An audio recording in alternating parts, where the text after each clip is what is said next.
Hi there, this is Bonnie. Listen, welcome to my Tucker Hill Home Kitchen. You know, in the middle of summer, one of my favorite recipes to make is Caprese Salad.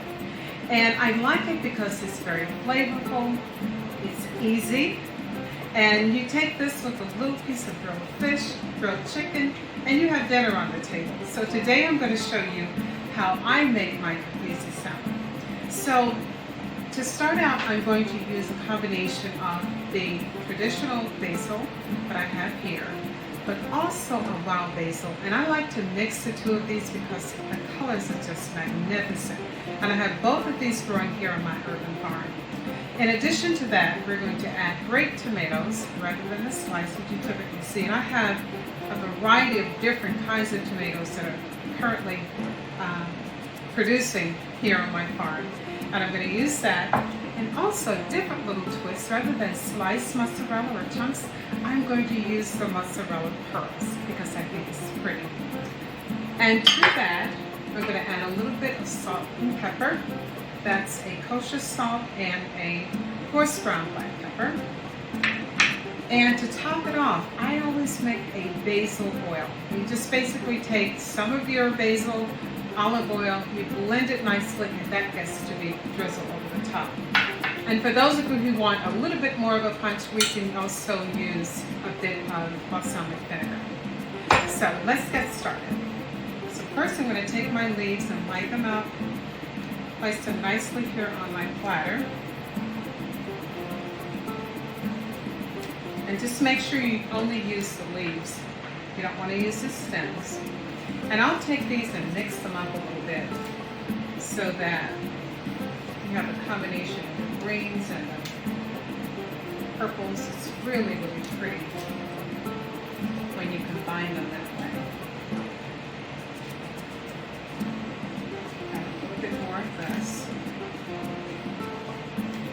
Now I also like, the larger tomatoes, the beefsteak tomatoes, or the heirloom tomatoes. I will use those as well. So it depends on what kind of mood I'm in. So right now I want everything all dainty and cute. So I'm going to take a combination of the leaves, the basil leaves that I have here on the counter. And we're going to take all of these and mix them. Look how pretty that's coming along. You see the different, I love textures, I love colors. When I'm cooking, very much like when I'm gardening or painting, those kinds of things just seem to really inspire me to get creative.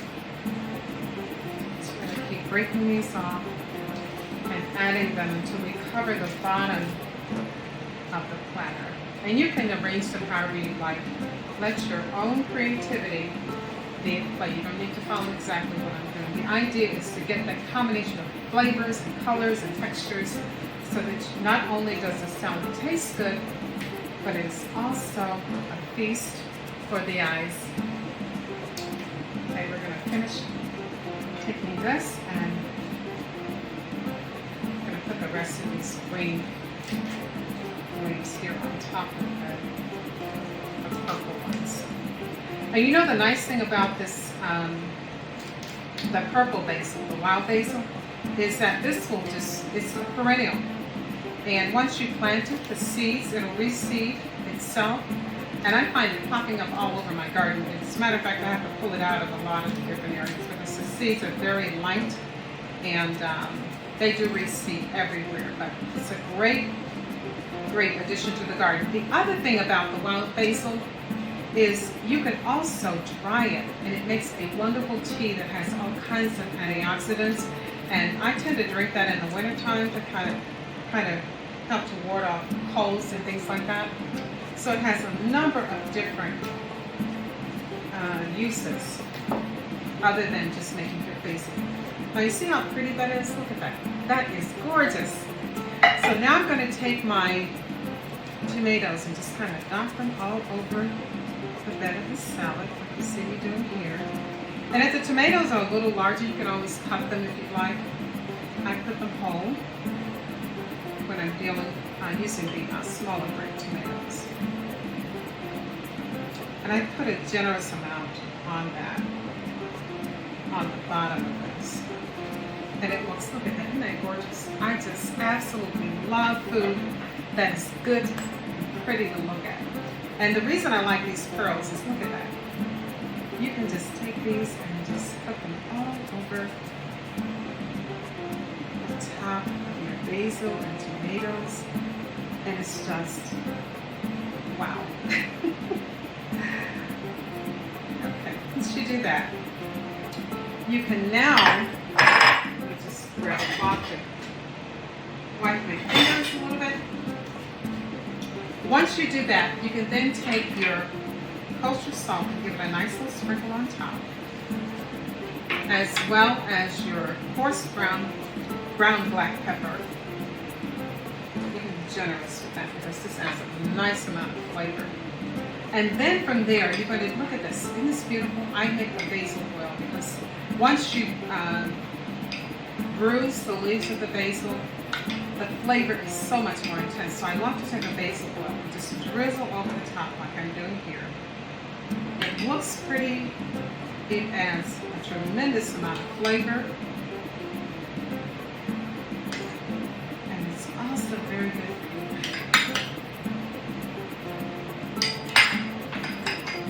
And as I said before, you can also, if you'd like, you can drizzle on top of this some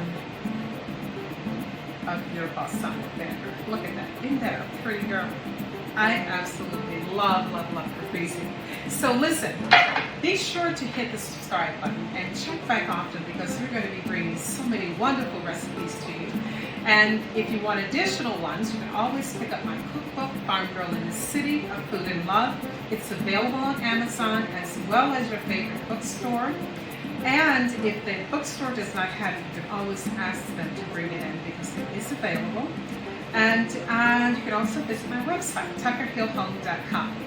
How good is that? Listen, again, be sure to hit the subscribe button, tell your friends about us, and be sure, again, to check back often for additional recipes. Until next time, take care. Bye.